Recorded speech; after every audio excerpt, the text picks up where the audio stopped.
கண்களை ஆண்டவருடைய பிரசனத்துக்காக நான் காண்கிறோம். ஆண்டவர் நம்மை ஆசீர்வதிக்க முடியாது. மன மகிழ்ச்சியான நாளிலே ஆண்டவருடைய சமூகத்துல நாம் வந்திருக்கிறோம். இவர் நிச்சயமாக நம்மை ஆசீர்வதிக்க ஒரு வல்லவராக இருக்கிறார். ஆசீர்வாதத்தின் ஊற்றுக்கள் அவரிடத்தில் இருக்கிறது. ஆகவே நிச்சயமாக நம்மை அவர் மகிமையாக எடுத்து பயன்படுத்துவதற்காக ஒரு வல்லவராக இருக்கிறார். விசுவாசத்தோடு, நம்பிக்கையோடு, முழு மனதோடு நம்மை தாழ்த்துவோம் என்று சொன்னால் நிச்சயமாக தேவன் நம்மை ஆசீர்வதிக்க அவர் வல்லமை உள்ளவராக இருக்கிறார். கூப்பிடு நீ பதில் கொடுப்பார், குறைகள் எல்லாம் நிறைவாக்குவார். கூப்பிடு நீ பதில் கொடுப்பார், குறைகள் எல்லாம் நிறைவாக்குவார். உண்மையாக தேடுவோரின் உள்ளத்தில் வந்திடுவார். உண்மையாக தேடுவோரின் உள்ளத்தில் வந்திடுவார். இயேசு ராஜா வந்திருக்கிறார், எல்லோரும் கொண்டாடுவோம், கைதட்டி நாம் பாடுவோம். வந்திருக்கிறார்,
எங்கள் மத்தியில் வந்திருக்கிறீரப்பா.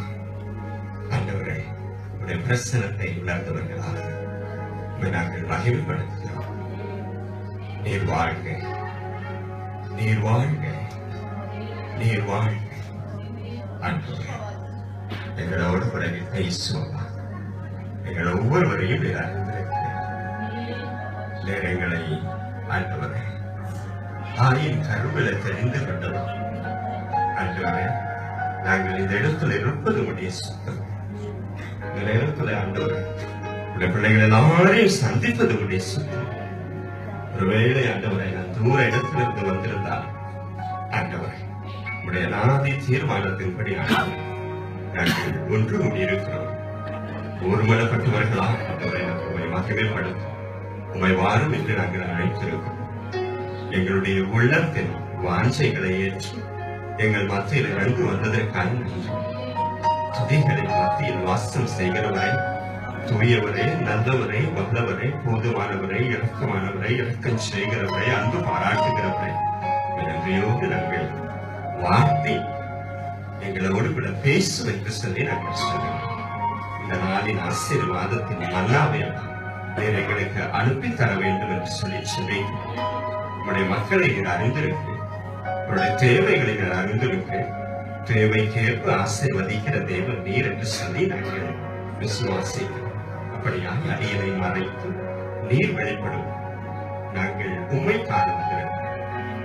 இயேசு கிறிஸ்துவின் மூலம் ஜெபம் எடுக்கிறோம் எங்கள் ஜீவனுடைய நல்ல பிதாவே. கிறிஸ்துவுக்குள் அன்பான தேவ ஜனமே, உங்கள் யாவரையும் ஆண்டவராகிய இயேசு கிறிஸ்துவின் இனிதான வல்லமையான பெரிதான நாமத்தினாலே நாங்கள் உங்களை வாழ்த்துகிறோம். தேவன் உங்களை ஆசீர்வதித்து காப்பாராக.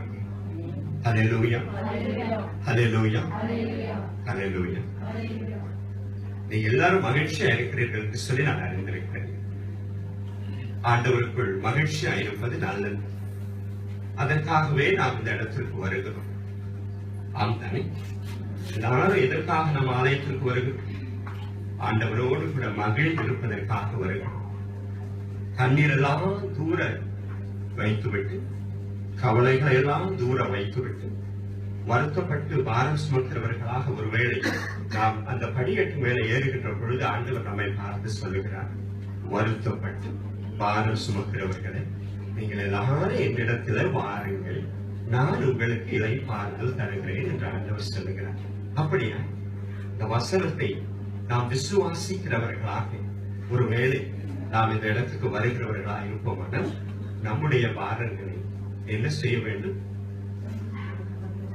பேச மாட்டேன். இறக்கி அங்கேயே, ஒருவேளை கார்ல வந்திருந்தீங்கன்னா கார்லயே அனுப்பி வச்சிடலாம். பைக்ல வந்திருந்தா பைக்ல, சைக்கிள்ல வந்திருந்தா சைக்கிள்ல. ஒரு சிலர் கேட்பாங்க, ஒருத்தர் கேட்க அவங்க மனசுல அப்படித்தான் தோணுது. அவங்க என்ன கேட்கிறாங்க, நாங்க நடந்து வந்தோம், நாங்க எங்க இறக்கி வைக்கிறோம்? கார்ல வந்தவங்க கார்ல இறக்கி வச்சிடலாம், பைக்ல வந்தவங்க பைக்ல இறக்கி வச்சிடலாம். நடந்து வந்தவங்க எங்க இறக்கி வைக்கிறோம்? அதுக்குதான் ஆண்டவர் சொல்ல தோல் மேல இருக்கு. இன்னைக்கு இடத்துல இருப்பது மிகுந்த மகிழ்ச்சி. நான் மிகுந்த சந்தோஷத்தோடு இருக்கிறேன். நீங்களா எப்படி? ஒன்றுமே சொல்ல மாட்டேன். நீங்களும் சந்தோஷமா? யாரு அவங்க? அம்மா சொல்றாங்க எல்லாருக்காக. யாருக்காக? எல்லாருக்காக சேர்த்து நாங்கெல்லாம் கூட சந்தோஷம் வந்தாங்க இருக்கோம். ஆக உங்களுடைய மகிழ்ச்சிக்காக, உங்களுடைய சந்தோஷத்திற்காக தேவன் உங்களுக்கு ஒரு வார்த்தையை அனுப்பி இருக்கிறார். பிரியமானவர்களே, மத்தேயு எழுதின சுவிசேஷம் 28வது அதிகாரம் 19வது வசனம். ஆகையால் நீங்கள் புறப்பட்டு போய் சகல ஜாதிகளையும் சீஷராக்கி பிதா குமாரன் பரிசுத்த ஆவியின் நாமத்தினாலே நான் உங்களுக்கு கட்டளையிட்ட யாவையும் அவர்கள் கைக்கொள்ளும்படிக்கு அவர்களுக்கு உபதேசம் பண்ணேன். இதோ உலகத்தின் முழு பணியிலும் சகல நாட்களிலும் நான் உங்களுடனே கூட இருக்கிறேன் என்றார். அல்லேலூயா, அல்லேலூயா. எனக்கு அருமையானவர்களே, இந்த வாய்ப்பை தேவன் நமக்கு கொடுத்திருக்கிறார் இல்லையா? நான் ஒரு 200 கிலோமீட்டருக்கு அப்பால் இருந்து வந்திருக்கிறேன். நீங்கள் 200 கிலோமீட்டர் தாண்டி இருக்கிற பெங்களூர் பட்டணத்துல நீங்கள் வாசம் செய்கிறீர்கள். ஒருவேளை முகமுகமாக பார்க்காதவர்களாக இருக்கலாம். ஆனால் தேவன் திட்டமுள்ளவராக, தெளிவுள்ளவராக, ஒழுங்கும் கிரமமாக செய்கிற தேவனாக இருக்கிறபடியினாலே ஆண்டவர் இந்த நாளை குறித்து உங்கள் அனைவரையும் சந்திக்கிற ஒரு பாக்கியத்தை ஆண்டவர் கொடுத்தார். ஆகவே முதலாவது தேவனுக்கு நாம் நன்றி செலுத்துகிறோம். எல்லாரும் கரைகளை தேவனை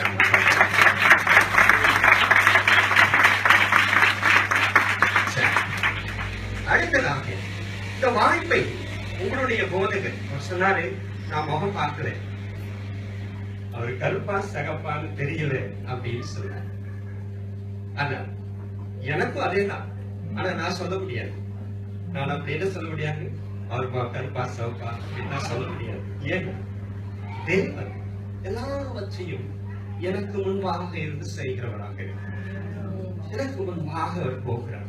நாம் போகையிலும் வருகையிலும் அவர் நம்மோடு கூட இருக்கிறபடியினாலே அவர் நிச்சயமாக எல்லாவற்றையும் நேர்த்தியாய், வல்லமையாய், அற்புதமாய் செய்கிறவராக சந்தேகமே வேண்டாம். நான் என்ன பண்ணேன்? நான் இங்க பிரதர் வந்திருக்காங்க, ஞானசீலன், அப்புறம் சுரேஷ் பெங்களூர்ல இருக்கிறாங்க, குடும்பத்தோடு வந்திருக்காங்க, பிள்ளைகள் வந்திருக்காங்க. அவர்களுக்கெல்லாம் ரொம்ப சந்தோஷம் இந்த இடத்துல நான் பேசுறேன். சுரேஷ் என்ன சொன்னா, நான் உங்க வார்த்தையை கேட்கவே இல்லை, ரொம்ப நாள் நான் கேட்டதே இல்லை. அதனால இன்னைக்கு நான் உங்களோட கூட உங்க ஆராதனைக்கு நான் வரேன்னு சொல்லி அவர்களுக்கு குடும்பமாக வந்திருக்கிறாங்க. பாருங்கள் பிரியமானவர்களே, நான் ஞானசீலன்ட்ட பேசும்போது எந்த சமையல பிக்ஸ் பண்ணிருக்கேன், ஒருவே சொல்லவே இல்லை அப்படின்னு கேட்கும்போது நான் சொல்றேன் அப்படின்னு சொல்லிக்கொண்டே இருந்தார். எதுக்காக என்று சொன்னால், நாங்க என்ன செய்யறோம், 1 மாதம் 2 மாதத்திற்கு முன்பாக இந்த டேட்ஸ் எல்லாம் பிக்ஸ் பண்றோம். எதற்காக என்று சொன்னால், தேவ சமூகத்துல அமர்ந்திருந்து ஆண்டவரிடத்துல கேட்கிறோம்.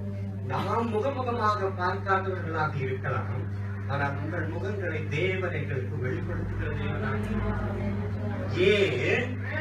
நிச்சயமாக அந்த கேள்வி நமக்கு திரும்பவும் வந்து கொண்டே இருக்க வேண்டும். ஏன் என்று சொன்னால், அவர் ஜீவிக்கிற தேவன். அல்லேலூயா. அவர் ஜீவிக்கிற தேவன். ஜீவிக்கிற தேவனை ஆராதிக்கிறபடியினாலே அவர் உங்களுடைய முகங்களை, எந்த திருச்சபைக்கு நான் போகிறேன், எந்த திருச்சபையில வார்த்தையை சொல்ல வேண்டும் என்று ஆண்டவர் விரும்புகிறாரோ அந்த திருச்சபையை குறித்ததான திட்டங்களை, தெளிவுகளை ஆண்டவர் வெளிப்படுத்திக் கொண்டே இருப்பார். இன்னைக்கு ஒரு அற்புதம் நடந்தது. கடைசி வரைக்கும் காலையில அங்க 5 மணிக்கு நான் கேஜிஎஃப் வந்திருந்தேன். நேற்றுக்கு கேஜிஎஃப்ல ப்ரோக்ராம் முடிச்சுட்டு இங்க வரோம். காலையில 4:30 மணிக்கு எழுந்தாச்சு, ஆயத்தம் ஆயிடுச்சு. யூஸ்வலா பண்ண வேண்டிய பிரேயர் பண்ண முடியல. நாங்க பயணத்துல வந்து கொண்டிருக்கிறோம், நேரம் ஆகி கொண்டிருக்கிறது. அப்ப நான் இங்க ஜெபம் பண்ணிட்டே இருந்தேன். ஆண்டவரே, என்ன வார்த்தை நான் பேசுறேன், சொல்லாமையே நான் கொண்டு வந்திருக்கிறீங்க அப்படின்னு சொல்லி கேட்கும் போது ஆண்டவர் ஒரு அற்புதத்தை செய்தார். எப்படி செய்தார் தெரியுமா? உங்களுடைய போதகர் சொன்னார், நான் முகமுகமாய் பார்க்கவில்லை என்று சொல்லி, இன்னைக்கு நீங்க வாசிக்க கேட்ட சங்கீத புஸ்தகத்தை சொல்லி, இந்த 91ஆம் சங்கீதம் எனக்கு ரொம்ப பிரியமான ஒரு சங்கீதம். அந்த பிரியமான சங்கீதத்தை ஆண்டவர் இந்த இடத்துல இணைத்த உடனே நான் யோசிப்பேன், அடடா, ரொம்ப அற்புதமான ஒரு சங்கீதத்தை இன்னைக்கு அவர்கள் வாசிக்கிறார்கள் அப்படின்னு சொல்லி நான் ஆண்டவரோடு பேசும்போது, நீ அதை குறித்தே பேச போகிறாய் என்று சொன்னார். அப்ப பாஸ்டர் பேசிட்டதை நான் எப்படி தொடருது என்று சொன்னால், அவர் பேசாத இடத்துல இருந்து தொடரு, அப்பதான் அந்த தொடர்பை நான் ஏற்படுத்தணும்னு ஆண்டவர் சொன்னார். அல்லேலூயா. புரிகிறதா நான் உங்களுக்கு சொல்றது? அதே தொடக்கத்தை அவர் எங்க விட்டாரோ அங்கிருந்து நான் தொடங்க போறேன். அப்ப எங்களுக்குள்ள என்ன இருக்கிறது? தொடர்பு இருக்கிறது. பிரியமாக நாங்கள் முகமுகமாக பார்க்காதவர்களாக இருக்கிறோம், ஆனால் தேவனுக்குள் நாங்கள் ஒன்றாய் இருக்கிறோம். நீங்களும் நானும் அப்படியாக இருக்கிறோம். அல்லேலூயா, அல்லேலூயா, அல்லேலூயா. சரி, இன்னைக்கு நாம் ஒரு வசனத்தை வாசிக்க கேட்டோம். ஆகையால் நீங்கள் புறப்பட்டு போய் சகல ஜாதிகளையும் சீஷராக்க வேண்டும் என்று சொல்லி ஆண்டவர் உங்களுக்கு அந்த வாய்ப்பை, அந்த வார்த்தையை மீண்டும் கொடுத்திருக்கிறார். ஒருவேளை இதை நீங்கள் அநேக நேரங்கள் இதை நிச்சயமாக நீங்கள் தியானித்திருப்பீர்கள். ஆமாவா இல்லையா? கண்டிப்பா கண்டிப்பாக தியானித்திருப்பீர்கள். ஆகவே ஆனால் மீண்டும் இந்த வார்த்தையை உங்களிடத்துல ஆண்டவர் அனுப்புகிறார். அதற்கு முன்பாக இந்த இடத்துல என்னை அருமையாய் அழைத்து உங்கள் மத்தியில இந்த வார்த்தையை பகிர்ந்து கொள்ள வாய்ப்பளித்த உங்களுடைய போதகருக்கு என்னுடைய அன்பார்ந்த வணக்கத்தை நான் தெரிவித்துக் கொள்கிறேன். அது மாத்திரமல்ல, இந்த சபைக்கு வந்து கொண்டிருக்கிறதான சபை விசுவாசிகளான உங்களை நான் வாழ்த்த கடன் பட்டிருக்கிறேன். பெரியவர்கள், தாய்மார்கள், வாலிப பிள்ளைகள், சிறு பிள்ளைகள் மாத்திரமல்ல, இந்த இடத்துல இந்த திருச்சபை நடக்க வேண்டும் என்று சொல்லி யாரெல்லாம் பிரயாசப்பட்டார்கள் அவர்களை எல்லாம் நினைப்பவர்களுக்கு எங்களுடைய அன்பார்ந்த வணக்கத்தை நமது மேய்ப்பரின் குரல் ஊழியத்தின் சார்பாக உங்களுக்கு என்னுடைய வாழ்த்துதலையும் வணக்கத்தையும் நான் தெரிவித்துக் கொள்கிறேன். எங்களுடைய ஊழியத்திற்காக தொடர்ந்து செபியுங்கள். எங்கள் ஊழியத்தினுடைய நோக்கம் இருக்கிற திருச்சபைகளை பலப்படுத்துவது, உறுதிப்படுத்துவது, நிலைத்திருக்க செய்வது மாத்திரமல்ல, இல்லாத இடங்களில் திருச்சபைகளை உருவாக்குவது. அது நாங்கள் செய்கிறது அல்ல, எங்களை கொண்டு நாங்கள் செய்வது அல்ல. திருச்சபை மக்களாகிய உங்களை கொண்டு விசுவாசிகளாக இருக்கிற உங்கள் சீஷர்களாக மாற்றி, சீஷர்களாக இருக்கிற உங்களை பிள்ளைகளாக மாற்றி, பிள்ளைகளாக உறுதி பெற்றிருக்கிற புத்திர சுவிகாரத்தின் ஆவியை பெற்றவர்களாக நீங்கள் திருச்சபைகளை பல இடங்களிலே கொண்டு ஸ்தாபிக்க வேண்டும். இதுதான் எங்களுடைய ஊழியத்தின் நோக்கம். இப்ப சொல்லுங்க, நாமெல்லாம் ஒன்னா தானே? அல்லேலூயா, அல்லேலூயா, அல்லேலூயா. அப்ப இனிமே எங்களுக்காக என்ன செய்வீங்க? ஜெபிப்பீங்க. கண்டிப்பா ஜெபிப்பீங்களா? இல்லையா? நீங்க மறந்தாலும் ஆண்டவர் விட மாட்டார். ஏன்னா பந்தத்தை ஏற்படுத்திட்டார். நிச்சயமாக நீங்கள் எங்களுக்காக ஜெபிப்பீங்க. இப்ப நான் உங்களிடத்துல ஒரு கேள்வி கேட்கிறேன். நீங்க எல்லாம் எதற்காக ஆண்டவருடைய அன்பை மற்றவர்களுக்கு சொல்ல வேண்டும்? என் கூட நல்லா பேசணும். நீங்க தைரியமா பேசலாம், ஆனா ஒரு உறுதியை கொடுத்துறேன். நீங்க எதை பேசினாலும் நீங்க தப்பு பேசுனீங்கன்னு சொல்லவே மாட்டேன். கேரண்டி. ஓகே, ரைட்டா? எதை பேசினாலும் ஒருவேளை தப்பா சொன்னா கூட நான் என்ன சொல்ல மாட்டேன், தப்புன்னு சொல்ல மாட்டேன், கரெக்ட்னு தான் சொல்லுவேன். நீங்க வேணா கடைசி வரைக்கும் யோசிப்பா, கடைசியா அவர் முடிக்கும் போது நீங்க சொல்லலாம், பிரதர் நீங்க சொன்னீங்க மாத்திட்டீங்க கேட்கலாம் தைரியமா. அதுக்கு நான் கேரண்டி. சரியா? இப்ப நீங்க எதை சொன்னாலும் நான் தப்புன்னு சொல்லவே மாட்டேன். நிச்சயமா இவங்களோட கூட இருப்பேன். நீங்க இப்ப பேசலாம் தைரியமா. எதற்காக ஆண்டவருடைய வார்த்தையை அல்லது ஆண்டவரை மற்றவர்களுக்கு சொல்ல வேண்டும்? சொல்லுங்க. நம்மே விழுந்த கடமைக்காக செய்ய வேண்டும். Right, very good. பாத்தீங்க, ஆரம்பத்திலே சொல்லிட்டேன். அடுத்தது ஒருத்தர் தான் சொன்னாங்க, கடமைக்காக நான் ஆண்டவருடைய அன்பை சொல்லட்டும். ரைட், அவர் ஜீவனுள்ள தேவன், ஆகவே நான் ஆண்டவருடைய அன்பை மற்றவர்களுக்கு சொல்லுவேன். Very good. அடுத்தது ரெண்டு பேர் தான். நம்முடைய பாவங்களை அக்கிரமங்களை எல்லாம் மன்னிக்கிற தேவன், ஆகவே நான் ஆண்டவருடைய அன்பை சொல்லுவேன். Very good. அடுத்தது நோய்களை குணமாக்குகிற தேவன், ஆகவே நான் அவரை சொல்லுவேன். அடுத்தது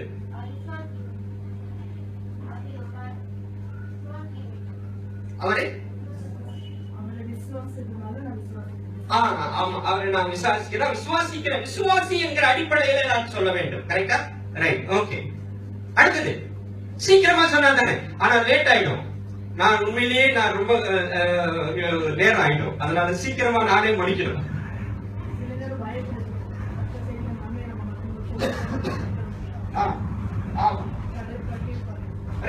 நம்முடைய கணக்கு கேட்பார்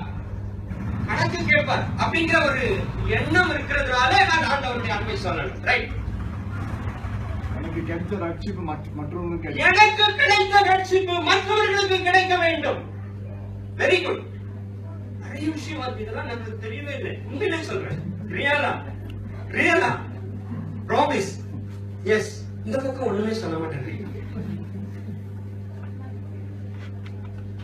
என்னமா சீக்கிரம், அவ்வளவுதானே? சரி, இங்க எத்தனை பேர் குடும்பமாக ஆராதனைக்கு வந்திருக்கு?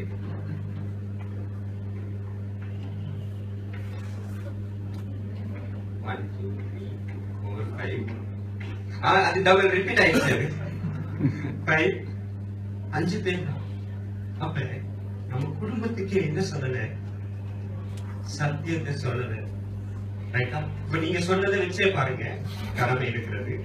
எனக்கு கிடைச்ச ரட்சிப்பு மற்றவர்களுக்கு கிடைக்கணும், சுகம் கொடுக்கிறாரு இல்லையா? கேள்வி கேட்பாரு இல்லையா? அதுக்காகவாவது நம்ம என்ன பண்ணிருக்கணும்? நம்முடைய சொந்தத்துக்கு சொல்லி இருக்கணுமா வேண்டாமா?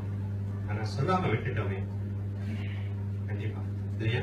சரி, ஒரு கேள்வியோடு கூட நாம இப்ப மாறி இருக்கிறோம். கேள்வி வந்திருக்கிறது. சொல்லணும், ஒருவேளை வெளியில போய் சொல்லணுமா உள்ள சொல்லணுமா அப்படிங்கிற தெளிவு நமக்கு இல்லை இல்லையா? நானே இப்பதான் வந்திருக்கிறது. இப்ப எத்தனை பேரு இந்த திருச்சபை ஆரம்பித்து எவ்வளவு காலம் ஆயிட்டு? 17th year. Right, very good. 17th year. 17 வருடங்களாக நான் இந்த ஆராதனைக்கு வருகிறேன், இந்த திருச்சபையில் இருக்கிறேன் அங்கத்தினராக. எத்தனை பேர்?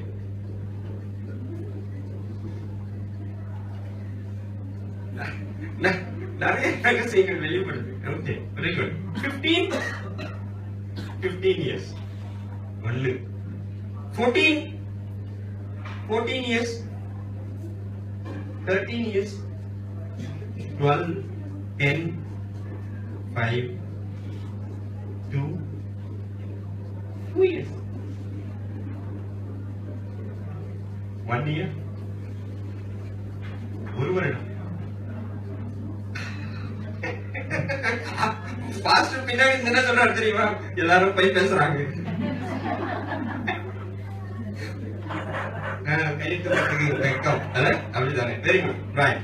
இனிமே அந்த வெக்கத்தை மாத்திடலாம். முதல்ல ஒன்றை நாம் தெரிந்து கொள்ள வேண்டும். ஏன்னா எதற்காக நான் இதெல்லாம் கேட்கிறேன் தெரியுங்களா? நான் ரொம்ப நேரமா கேட்டுட்டே வந்தேன். இப்ப நீங்க தம்பி கிட்ட கேட்டேன், இப்ப அந்த சபைக்கு போயிருக்கேன், சபை பாத்தியா? இப்படிப்பட்ட விசுவாசிகள் இருக்கிறாங்க, இப்படிப்பட்ட ஆத்துமாக்கள் அங்க இருக்கிறது எனக்கு தெரியணும் இல்லையா? தெரியணுமே அப்படின்னு சொல்லி என்னென்னலாம் உங்களுக்கு சந்தேகம் இருக்கிறதோ அதையெல்லாம் ஆண்டவர் இன்றைக்கு நிவர்த்தியாக்கி, ஏன்னு சொன்னால் ஆண்டவருடைய சமூகத்துல நாம் வெறுமையாக வருவோம். எப்படி வருவோம்? வெறுமையாக வருவோம். ஆனால் வந்தவர்கள் எப்படி போகக்கூடாது? வெறுமையா போகவே கூடாது. ஹல்லேலூயா, ஹல்லேலூயா, ஹல்லேலூயா. நிரப்பப்பட்ட பாத்திரங்களாக வெளியே போக வேண்டும். ஏனென்று சொன்னால், ஒருவேளை 16 ஆண்டுகள், இப்ப 1ஆம் வகுப்பு படிக்கிறவர்கள் 10ஆம் வகுப்பு வரை வருகிறார்கள் என்று சொன்னால் எத்தனை ஆண்டுகள் அவர்கள் படிக்கிறார்கள்? கணக்கு கூட சொல்ல மாட்டேன்றீங்களே. 10 ஆண்டுகள். 1ஆம் கிளாஸ் படிக்கிறாங்க, 10 ஆண்டுகள் படிக்கிறாங்க. சோ நீங்க ஒருவேளை 16 ஆண்டுகள்னா போஸ்ட் கிராஜுவேட் முடிக்கிறாங்க இல்லையா? கரெக்டா? போஸ்ட் கிராஜுவேஷனே முடிக்கிறோம் நம்ம வெளியில. ஒரு 1ஆம் கிளாஸ் சேர்ற ஒரு மாணவன் அல்லது மாணவி 16 ஆண்டுகள் படிக்கிறது என்று சொன்னால் என்னவா வெளியே வராங்க? ஒரு மாஸ்டர்ஸ் டிகிரியோட கூட வெளியில வருகிறார்கள். நாம ஆலயத்துக்கு வருகிறோம், நாம் அப்படிப்பட்ட உணர்வுகள் இன்றைக்காவது நமக்கு வந்திருக்கிறதா? சரி, வந்திருக்கிறதா?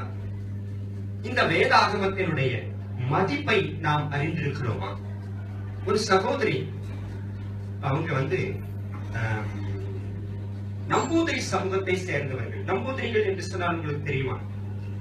கேள்விப்பட்டிருப்பீங்க. நிறைய அந்த சாஸ்திர சம்பிரதாயங்கள்ல இன்னைக்கு அதிகமான உயர்மட்ட லெவல்ல இருக்கக்கூடியவர்கள் நம்பூதிரி சமூகத்தை சேர்ந்தவர்கள்.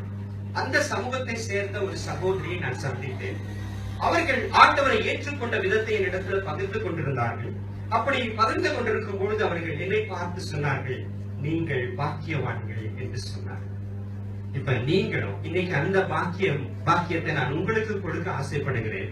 அதே வார்த்தையை நான் உங்களுக்கு சொல்லி நீங்கள் ஒருவரை ஒருவர் பாக்கியவதி பாக்கியவான்கள் என்று வாழ்த்தும்படி உங்களை நான் கேட்டுக்கொள்வேன். பக்கத்தில் இருக்கிறவர்களை பார்த்து பாக்கியவதி என்று சொல்லுங்கள் அல்லது பாக்கியவான்கள் என்று சொல்லுங்கள்.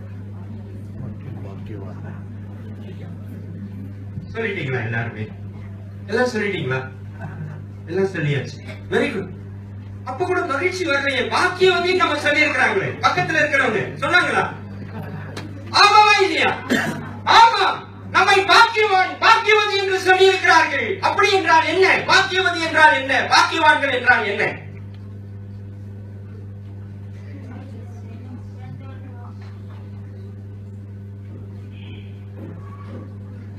கொடுத்து வைத்தவர்கள். சீக்கிரம். சரி, ஓகே, நீங்க சொன்னது கரெக்ட். கொடுத்து வைத்தவர்கள். பாக்கியவான் என்று சொன்னால் blessed people, ஆசீர்வாதம் உள்ளவர்கள், ஆசீர்வதிக்கப்பட்டவர்கள் என்று பெயர். சரி, நீங்க ஒரு கேள்வி என்னிடத்துல நிச்சயமாய் கேட்டிருக்கிறோம். நான் ஏன் பக்கத்துல இருக்கிறவங்கள பாக்கியவதின்னு சொல்றேன்? கேட்கணுமா வேண்டாம்? யாராவது கேட்டீங்களா? என்னங்க இப்ப கேட்க போறாங்களா? இப்ப கேட்க போறீங்க. சரி, வாசிங்கள். சங்கீதங்களின் புஸ்தகம் 1ஆம் அதிகாரம் 1-2 வசனம். துன்மார்க்கனுடைய ஆலோசனையில் நடவாமலும் பாவியினுடைய வழியில் நில்லாமலும் பரியாசக்காரர் உட்காரும் இடத்தில் உட்காராமலும் கர்த்தருடைய வேதத்தில் பிரியமாயிருந்து இரவும் பகலும் அவருடைய வேதத்தில் தியானமாயிருக்கிற மனுஷன் மனுஷி பாக்கியமா. ஹல்லேலூயா, ஹல்லேலூயா. இப்ப எதுக்காக வாழ்த்துறீங்கன்னு தெரியுமா? இப்ப நீங்க ஒருத்தர் எதுக்காக வாழ்த்துறீங்க? எதுக்காக வாழ்த்துறீங்க? ஏன்? துன்மார்க்கனுடைய ஆலோசனையில் நீங்கள் நடவாத படிக்கு, பாவியுடைய வழியிலே நீங்கள் நில்லாத படிக்கு, பரியாசக்காரர் உட்காருகிற இடத்திலே நீங்கள் உட்காராத படிக்கு, கர்த்தருடைய வேதத்தில் பிரியமாயிருந்து அவருடைய வேதத்தில் இரவும் பகலும் தியானமாயிருக்கிற மனுஷன் பாக்கியவான். ஆண்டவர் ஒரு வார்த்தையை சொல்லி இருக்கலாம். கர்த்தருடைய வேதத்தில் இரவும் பகலும் தியானமாயிருக்கிற மனுஷன் பாக்கியவான். சொல்லியிருக்கலாமா வேண்டாமா? கண்டிப்பாக சொல்லி இருக்கலாம். ஆனால் இங்கே ஒரு வித்தியாசத்தை அவர் செய்திருக்கிறது. வித்தியாசம் என்னமா? தியானிக்கணும் அப்படின்னு சொல்லி இருக்கிறார். கரெக்டா தப்பா? கரெக்ட். வேற அவ்வளவுதான் வித்தியாசம் இருக்காதுல. இரவும் பகலும் அவருடைய வேதத்தில் தியானமாயிருக்கிற மனுஷன் பாக்கியவான். அவ்வளவுதான் சொல்லி இருக்குதா?